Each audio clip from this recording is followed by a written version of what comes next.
10시에 이렇게 70여 분이 모여 앉은 게 굉장히 신기합니다. 이게 뭐 코로나 때문에 다들 뭐 인터넷 개강도 한다, 개학도 한다 이러는데 이런 상황에 정말 최적화된 독서 모임이 아닌가 그런 생각이 들고 마이다스북에서 저를 또 이렇게 초대해 주셔서 정말 감사드리고 또 여러분 만나 뵙게 돼서 반갑습니다.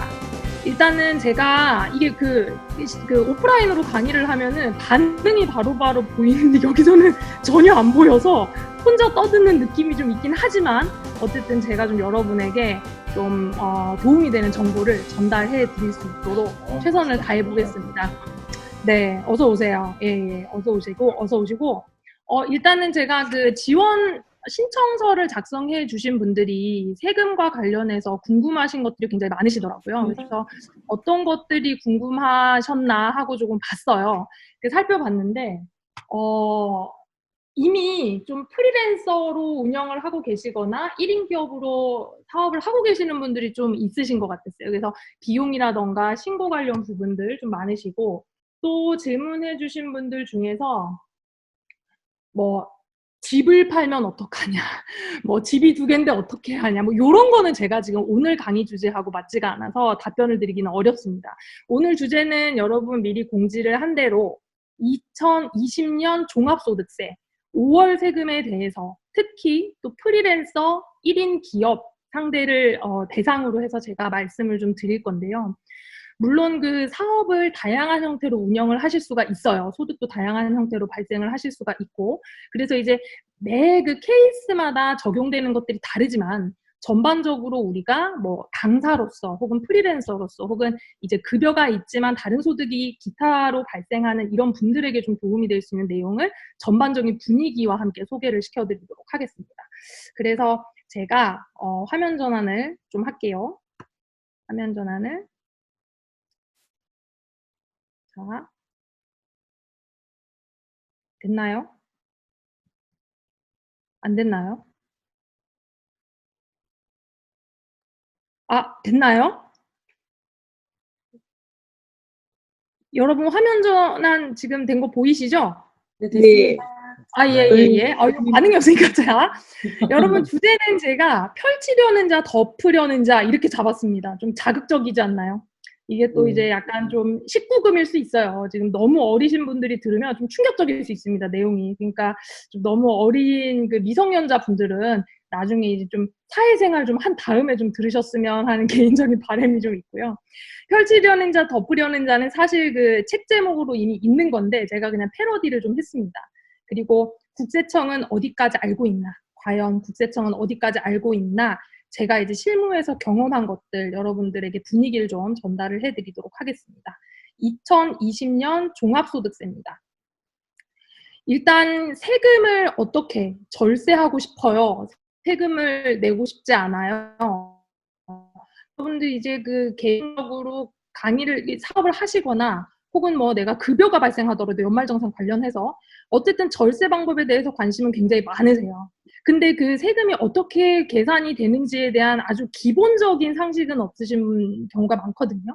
그래서 제가 아주 정말 최소한으로 간단하게 정리한 거예요. 이게 이것보다 사실은 더 복잡해요. 복잡하지만 우리가 일반인의 수준에서 이 정도는 돼야 어떤 세무사랑 혹은 전문가랑 얘기를 하셔도 여러분들이 원하는 바를 제대로 전달을 할 수가 있습니다. 그래서 한번 들어보세요. 우리가 아는 아주 상식적인 내용이에요. 예를 들어서 내가 1년에 번 돈이 1억입니다. 1억 정도는 이제 버시잖아요, 다들. 1억 정도 이제 버시려고 우리 열심히 일을 하고 있잖아요. 번 돈이 1억이고요. 내가 이제 사업을 하면서 쓴 돈이 3천만 원입니다. 그러면 남는 돈이 7천만 원이죠? 당연하죠. 번 돈에서 쓴 돈을 뺀 남는 돈 7천만 원에 세율을 곱한 게 이제 우리 종합소득세로 내게 됩니다. 여러분, 법인은 좀 다릅니다. 5월은 개인 사업자, 개인, 종합소득세를 신고하는 달이기 때문에 제가 개인 기준으로 설명을 드릴 거예요. 우리 개인들은 소득 세율이 이렇게 구성이 돼 있어요. 잘 보시면은 여러분 제일 작은 세율이 6%죠. 요게 내가 번 돈에서 쓴 돈을 뺀 남은 돈을 기준으로 생각을 하시면 돼요. 간단하게. 남은 돈이 1,200만 원 이하면 6%, 그리고 구간별로 세율이 다 다릅니다. 요렇게 구간별로 세율이 다른 걸 우리는 이제 초과 누진세액이라고 하는데 뭐 그런 것까지는 모르더라도 내가 몇 프로의 세율 구간에 있는지 정도는 상식적으로 알고 계시면 좋아요. 보통은 우리 일반 급여자들은 보통은 15% 구간에 있습니다. 15% 구간에. 그리고 이제 사업을 좀 하시는 분들이 24%, 그리고 크게 하신다 이런 분들이 40%, 42%까지 가시는 거죠. 그죠? 개인 사업자시더라도. 그러니까 보통 저희는 일반적으로 15%와 24% 사이에 포진되어 있다라고 일단 생각을 하시면 좋을 것 같습니다. 그러면 여기에서 세금이 이제 어떻게 계산이 되냐면, 자, 7천만 원에서 우리는 2천만 원 구간, 24% 구간이라서 요 사이에 있는 거라서 24% 세율을 하는데, 여기 있는 누진공제를 빼줍니다. 이게 이제 초과 누진세율이기 때문에 빼주는데, 아, 그렇구나. 그냥 이렇게 받아들여 보세요. 그렇게 해서 세금이 1억 1,580만 원을 냅니다. 1억 1,500, 아이고, 어디로 날아갔나? 어디로 날아갔나요? 1,158만 원을 냅니다. 아니, 1억을 벌었는데 1억 1,000을 내면 안 되지, 그죠? 제가 말을 잘못했어요. 1억을 벌면 약 1,100만 원 정도를 내신다. 일단 기본 세팅 이렇게 잡으세요. 우리가 절세를 하는 방법은 사실 굉장히 간단해요. 여러분도 생각하실 수 있는 방법. 첫 번째, 절세하고 싶다. 세금을 줄이고 싶다. 그러면 돈을 덜 벌면 돼요. 그죠? 돈을 덜 벌면 돼. 아니면 어떻게 해요? 돈을 많이 쓰면 돼요. 돈을 덜 벌거나 많이 쓰면 세금을 줄일 수가 있어요. 그죠? 근데 이제 저한테 상담하시는 분들도 대부분 어떤 걸 요구하시냐면, 많이 벌면서 세금은 안 내고 싶어 해. 자, 이제 이게 다들 문제죠. 그러니까 많이는 벌고 싶은데 세금은 안 내는 방법 있을까요, 여러분? 네, 있습니다. 깜짝 놀랐죠? 있어요. 근데 그 방법이 이제 조금 충격적이기 때문에 제가 말씀을 드릴게요. 일단 우리가 번 돈과 쓴 돈, 그리고 이제 그 다음 이야기에 대해서 진행을 좀 해볼 건데, 여러분 번 돈 한번 살펴볼게요. 먼저 우리 회사에 다니시는 분들은 매월 근로소득이라고 해서 월급을 받습니다. 내가 월급을 받고 있는지 아닌지를 그냥 간단하게 알 수 있는 방법은 4대 보험을 가입한 회사에 다니냐? 그래서 월급 받는 거예요. 근로소득 발생하는 거예요. 그리고 연말정산을 했냐? 연말정산을 했으면 월급 근로소득이 발생한 거예요. 그래서 근로소득만 있는 분들은 그렇게 연말정산하면 끝. 5월 달에는 아무 일도 하지 않으셔도 괜찮아요. 근데 문제는 내가 이제 근로소득도 있지만 매출이 발생하시는 분들이 있습니다. 자, 매출은 여러분 사업소득이라고 하는데 두 가지 경우가 있어요. 첫 번째는 사업자 등록이 있는 경우. 그죠? 내가 사업자 등록증이 있냐 없냐로 생각을 해보세요. 사업자 등록증이 없는 경우로 나눠지는데, 일단은 법인은 제외입니다. 법인은 사업자 등록이 당연히 있고 법인세로 신고하기 때문에 걔네 말고, 개인 사업자 등록이 있는 경우에는 여러분이 세금계산서 발행을 어떻게 하는지 다 알고 계실 겁니다. 세금계산서 사업자 등록증 있으신 분들 당연히 발행하면서 부가세 신고하셔야 되고 매출 발생이 되시는 거예요. 그거가. 근데 내가 사업자 등록이 없다. 그러면 사업소득이 어떻게 발생되냐면, 나한테 사업소득을 주는 사람이 3.3% 원천징수를 하고 나머지 돈을 줍니다. 자, 내가 별도로 부가세 신고하는 게 아니라 3.3% 원천징수를 하면서 소득을 주는 겁니다. 그리고 기타 강의료 등이 발생하시는 분들이 있어요. 이거는 사업소득하고 기타 소득하고의 차이는, 내가 정말 그 생계를 위해서 열심히 계속 반복적으로 하는 사람들은 사업소득이라고 생각을 하셔야 되고요. 아주 가끔 1년에 뭐 한두 번 막 우리 이제 3P에서 가끔 강의해서 돈 받았어, 뭐 이런 경우는 전부 기타 소득이라고 생각을 하시면 돼요.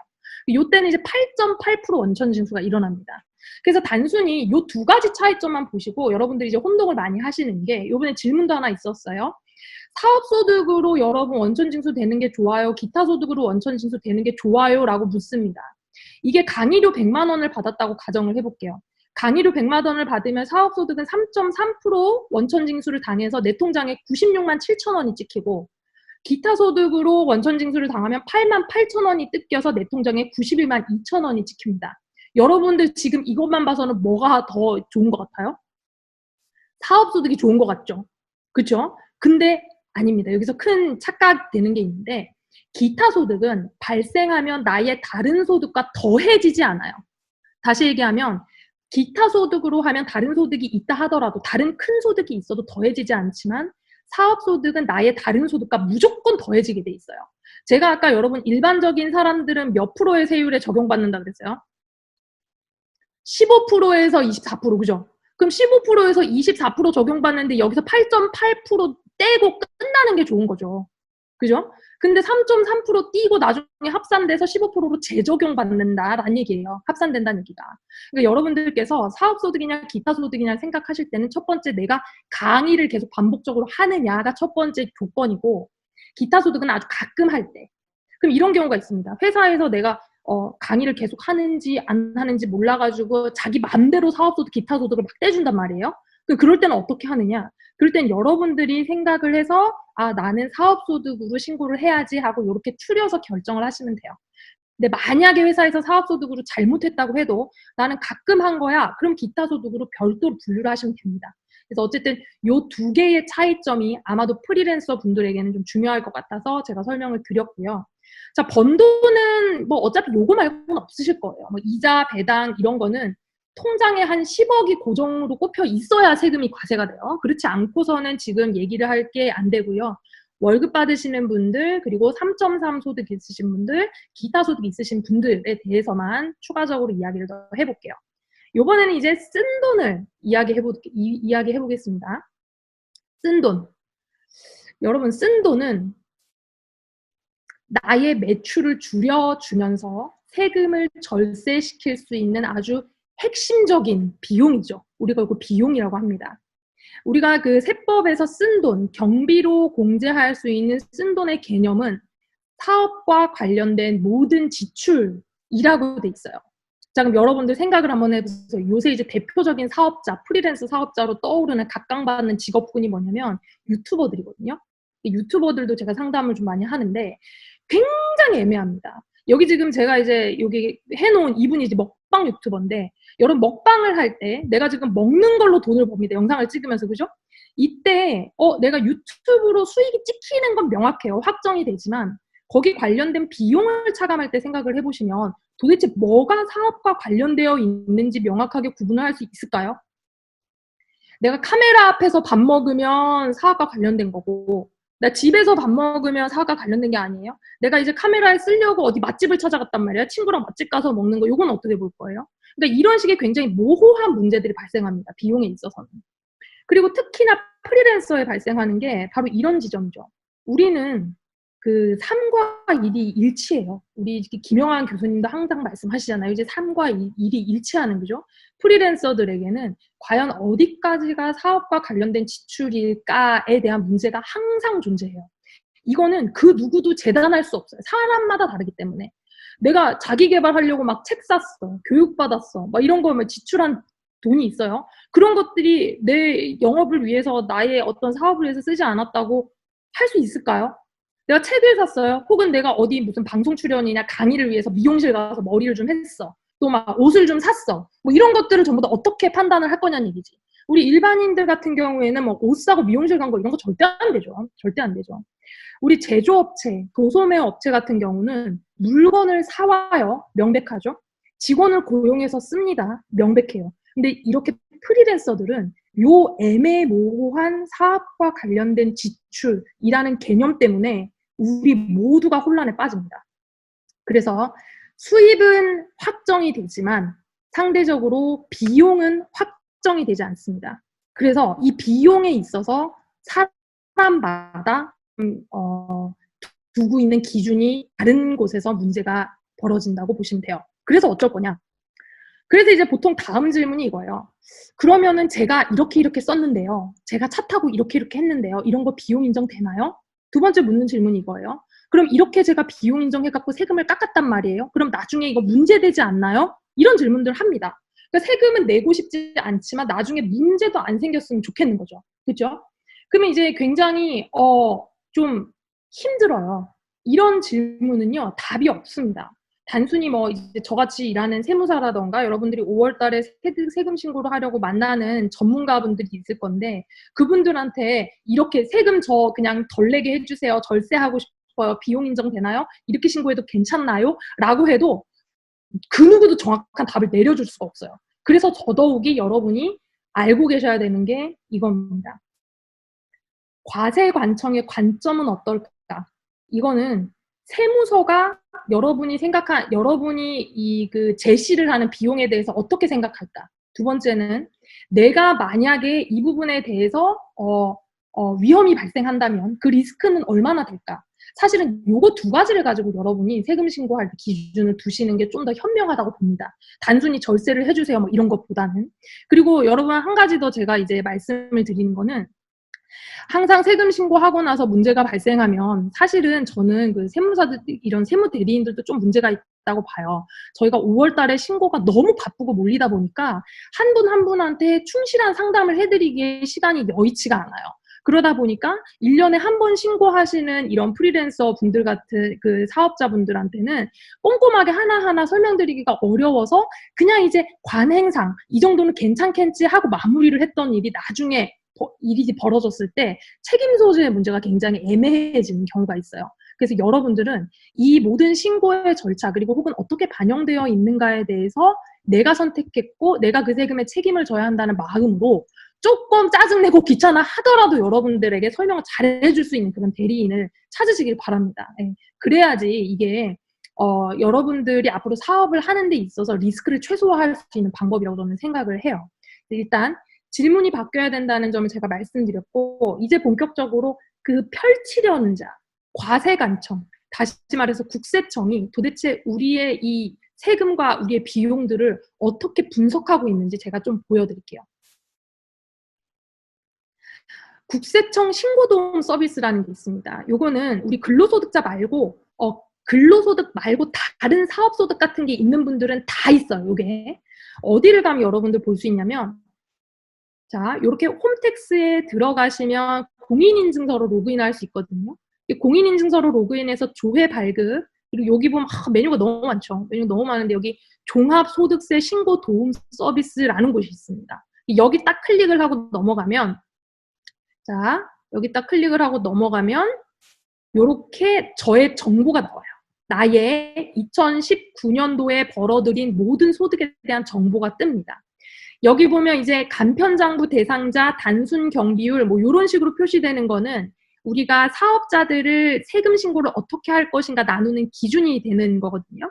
그래서 한 가지만 제가 기준을 정해드리면 작년에 사업소득으로 수입이 매출이 7,500만 원 이상이 된다. 7,500만 원 이상이 된다. 그러면 제 강의로 감은 잡으시지만 세무사를 반드시 만나셔야 돼요. 세무사 반드시 만나셔야 되고 7,500만 원 이하 그리고 2,400만 원까지도 만나서 상의를 하시는 것이 좋습니다.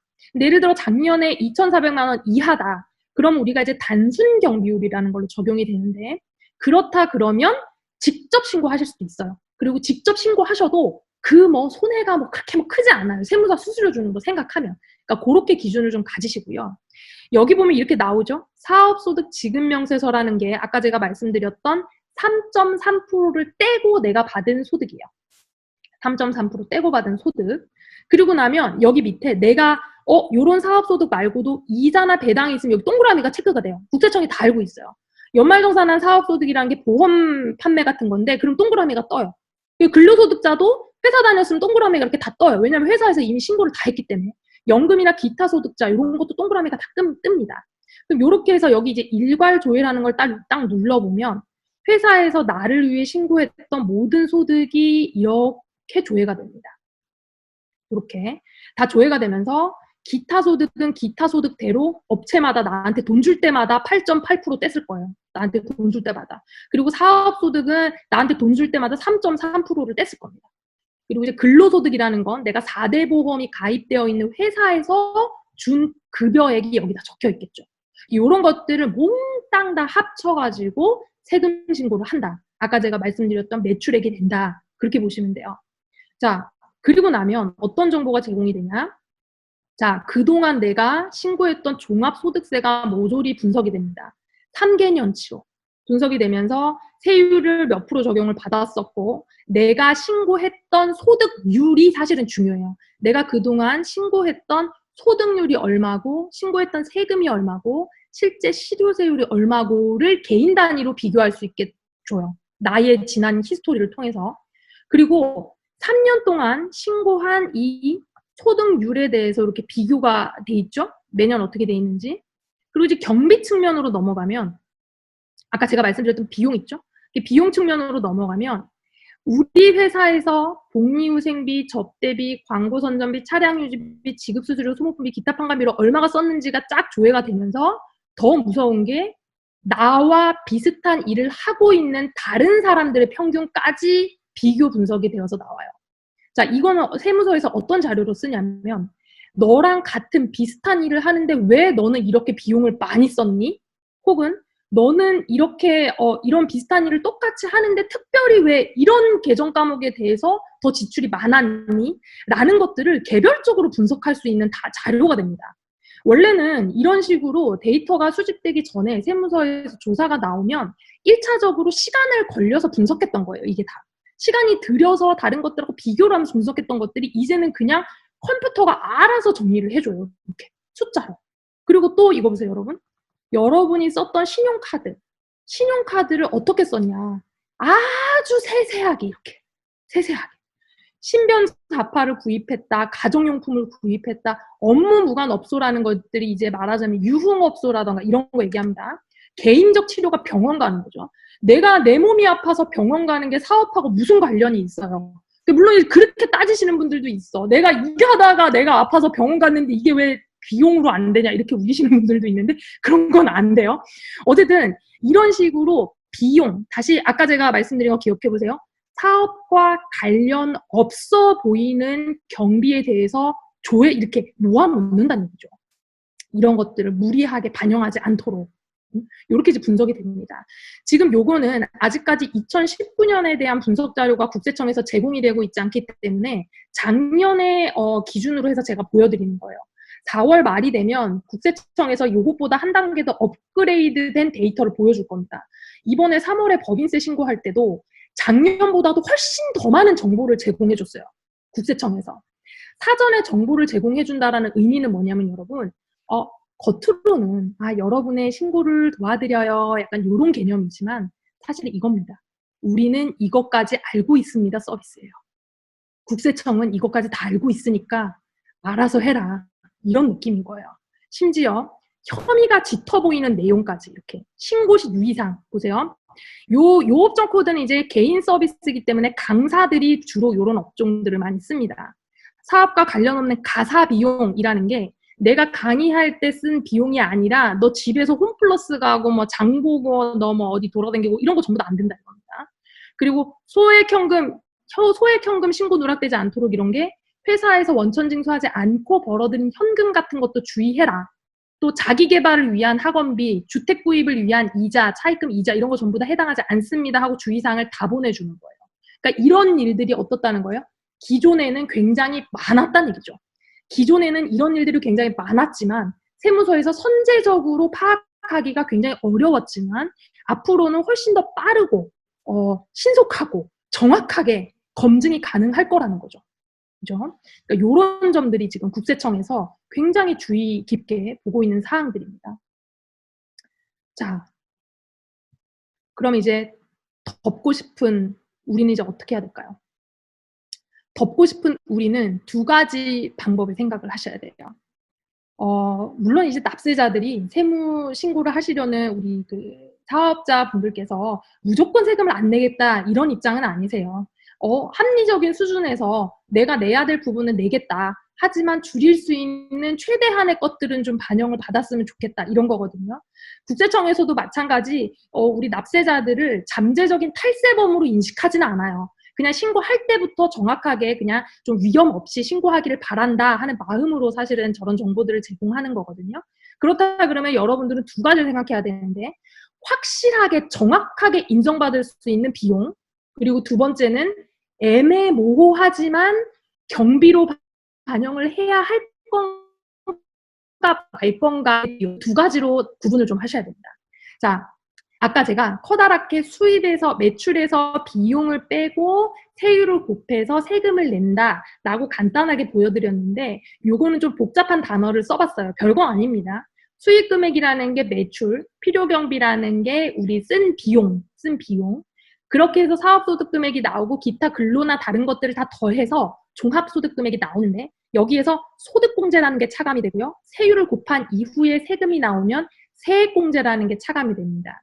크게 말해서 세금을 줄이기 위해서 포인트가 필요경비, 소득공제, 세액공제, 세 단계에서 여러분들이 챙길 수 있는 게 확실한 것들이 있어요. 몇 가지 말씀을 드릴게요. 일단 첫 번째 필요경비. 일단 기본적으로 신용카드 사용을 하셔야 되고요. 여러분들 건강보험료를 지역가입자로 납부하고 계실 겁니다. 건강보험료 지역가입자, 차량과 관련된 비용들, 보험료, 리스, 렌탈, 주유비, 수리비, 감가상각비까지 모두 다 반영 가능하시고 접대비 부분이 청첩장이나 부고장이에요. 요새 이제 핸드폰이나 이렇게 이제 청첩장, 부고장 많이 날아오잖아요. 우편물로보다. 그런 것들 캡처해갖고 인쇄해서 보관하시면 전부 다 반영 가능하세요. 그리고 통신비에서 핸드폰이나 우편요금, 그리고 여러분들 뭐 교회나 절, 종교단체, 그리고 기타 단체에 기부하는 경우, 또 만약에 사업자 등록증이 있으시다면 인건비 신고도 누락하시면 안 돼요. 정상적으로 가장 많은 경비를 인정받을 수 있는 것이 바로 인건비 신고입니다. 그러니까 인건비 신고가 가능하신 분들은 사업자 등록을 하시는 걸 저는 추천을 드립니다. 아시겠죠? 자, 그렇게 해서 필요경비 반영을 할 수가 있고요. 소득공제하고 세액공제 파트에는 뭐가 있냐면 요거 이제 잘 모르시는 분들이 많으니까 꼭 좀 챙기셨으면 좋겠어요. 일단 인적공제로 우리 근로자들처럼 1인당 150만 원 받으실 수 있어요. 부모님하고 우리 뭐 배우자, 자녀분들. 그리고 국민연금보험 납부하신 거는 여기서 다 차감을 하실 수가 있고요. 소득공제라는 게 이제 여기서 차감이 되는 거죠. 소기업 소상공인 공제부금이라는 적금 상품이 있어요. 적금 상품. 요거 이제 은행 가면 만들어주는데, 요거는 우리 그 사업을 하시는 분들이면 누구나 다 가입을 하실 수가 있고, 한 달에 뭐 한 30만 원 한다 그러면 1년에 30만 원 하면 360만 원, 20만 원 한다 그러면 한 240만 원, 그렇게 자기가 불입한 금액 모두를 전부 다 공제받으실 수가 있어요. 공제받을 수 있다는 얘기는 내가 경비로 쓴 것처럼 인정받을 수 있다는 얘기죠. 그러니까 세금을 정확하게 그 숫자만큼 깎아낼 수가 있어요. 그러니까 굉장히 좋은 제도니까 요거는 가입을 하시는 게 좋고, 얘는 내가 사업을 그만둘 때 찾을 수 있어요. 퇴직금처럼. 그리고 세액공제 파트에서도 많이 놓치시는 게 연금저축하고 퇴직연금입니다. 연금저축 보험이든 연금저축 펀드든 여러분 가입을 하셔야 돼요. 연금이라고 이름이 달린 거는. 요거를 1년 동안 400만 원 정도 불입을 하시면 몽땅 다 세액공제 받으실 수 있고, 퇴직연금도 내가 회사를 다녀야지만 퇴직연금으로 가입할 수 있는 게 아니라 회사 안 다니고 사업하시는 분들도 퇴직연금 가입할 수가 있어요. 이런 것들은 전부 다 노후자금 준비잖아요. 노후자금 준비. 그러니까 노후자금 준비 개념으로 총 700만 원까지 세액으로 공제를 해줍니다. 세액으로 공제. 그럼 이게 지금 무슨 효과를 일으키는지 제가 숫자로 보여드릴게요. 이렇게만 하면 우리가 감이 없잖아요. 그죠? 자, 숫자로. 아까 제가 1억을 번 사람이 3천만 원을 써서 7천만 원이 되면 24% 세율을 적용받아서 1,100만 원 가량의 세금을 낸다고 이야기를 드렸어요. 처음에. 근데 아까 제가 말씀드린 것들을 다 반영을 해볼게요. 1억을 번 사람이 비용을 1,000만 원 더 찾아내서 더 반영을 했어요. 그래서 4천만 원을 공제를 했고, 그럼 6천만 원이 남죠? 6천만 원 남은 것 중에서 내가 인적공제로 150만 원 나, 그리고 우리 부모님 한 분, 그리고 국민연금 낸 거 200만 원, 그리고 소상공인으로도 200만 원 납입을 한 거예요. 그래서 총 800만 원을 공제시킬 수가 있었다고 치면, 예를 드는 겁니다. 상황마다 상황이 다르니까. 그러면 24% 적용을 해서 726만 원으로 세금이 주는데, 이때 연금저축하고 퇴직연금까지 반영을 하면 700만 원에 여러분 12%가 84만 원이에요. 그러니까 그렇게 계산된 겁니다. 700만 원에 12%에서 84만 원이 세금으로 차감돼서 640만 원으로 세금이 줄어버려요. 그러면 여러분들이 확실하게 500만 원은 세금을 줄일 수 있다는 거예요. 확실하게.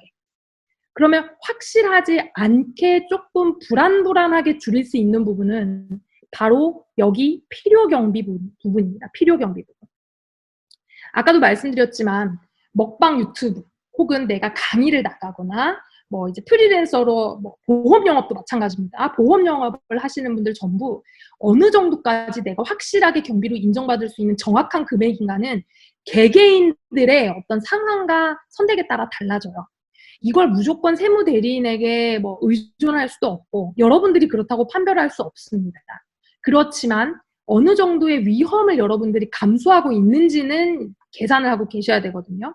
보시면 자, 리스크에 대해서 말씀을 드릴 건데 만약에 여러분들이 너무 이제 과도하게 신용카드라던가 혹은 기타 증빙 같은 것들을 무리하게 반영을 해서 세금을 덜 냈다고 해볼게요. 무리하게 반영을 해서 세금을 덜 냈다는 게 반드시 잘못됐다고 제가 말씀드리는 건 아니에요. 왜냐면은 그런 애매모호한 경비들이 모든 사람들에게 문제이기 때문에 그래요.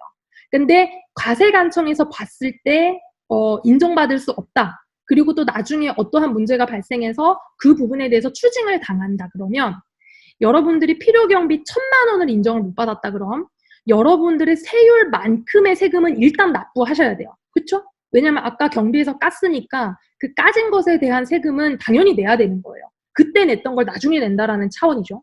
그럼 이 부분에 대해서 세무서에선 가만히 있냐? 아니에요. 국세청에서는 가산세를 묻는데 가산세는 과소신고한 10% 그리고 1년 이자 상당액 10%가 붙여서 약 20%가 붙어서 1년이 지난 다음에 추징이 된다 그러면 48만 원이 붙어요.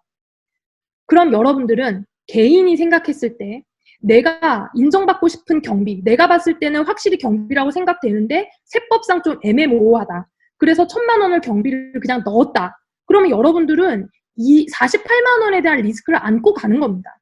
그것에 대한 개념이 있으시면 돼요. 그것에 대한 개념이 있으시고 여러분들이 선택을 하시면 되는 겁니다. 어떤 말씀을 드리는지 좀 아실 거예요. 사업을 좀 하신 분들은. 저는 개인적으로 이렇게 생각을 합니다. 개인 사업자의 세금 문제는 사실 이제 법인이라던가 양도세, 상속세, 증여세 이런 건 그 굉장히 디테일한 세법의 문제가 많아서 전략이 필요해요. 근데 개인 사업자의 세금 문제는 세법 지식이나 테크닉의 문제라기보다는 사업자의 리스크 감수 의향이 어느 정도 있냐에 따라 달라져요. 이게 세무사가 강제로 사장님 세금 내지 마세요. 내지 마세요. 안 내셔도 돼요. 이런다고 쫓아가실 것도 아니고요. 무조건 황금 많이 나옵니다 하고 쫓아가실 문제도 아니에요.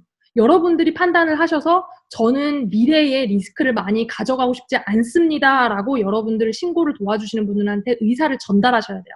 안 그러면 관행적으로 처리되는 것들이 굉장히 많아서 여러분도 모르는 사이에 이 리스크를 떠안고 있을 가능성이 굉장히 큽니다. 자, 마크 주크버거라는 이런 페이스북 창업자 있잖아요. 리스크를 안지 않는 것이 가장 큰 리스크이다라는 말을 했더라고요. 지금 뭐 이거하고 맥이 통하는지는 모르겠지만 그냥 한번 갖다 붙여봤어요. 어쨌든 세금 신고를 완벽하게 할 수는 없습니다, 여러분. 그렇다 그러면은 내가 하고 있는 것이 과세관청에 어떻게 바라볼 것인가, 그리고 두 번째는 이 일이 나중에 나에게 어떤 리스크로 작용할 것인가를 여러분들이 생각을 하시면 더 좋을 것 같습니다. 제가 오늘 짧게 30분 동안 설명드린 것들이 도움이 되셨는지는 모르겠는데 여러분들의 구체적인 상황들에 대해서 좀 궁금하신 게 있으시면 그 카카오톡에 김하나 세무사라고 검색하시면 제 채널이 있어요. 그러면 이제 그 채널을 통해서 여러분들이 올려주시는 질문을 제가 간략하게 답변 드릴 수 있는 수준에서 그렇게 답변을 좀 드릴 수 있도록 해볼게요. 아무튼 여러분 늦은 시간에 경청해 주셔서 감사드리고요. 또 이런 기회를 주신 마이다스 부 운영진에게 감사의 말씀을 전하면서 저는 이만 강의를 마치겠습니다. 감사합니다. 감사합니다.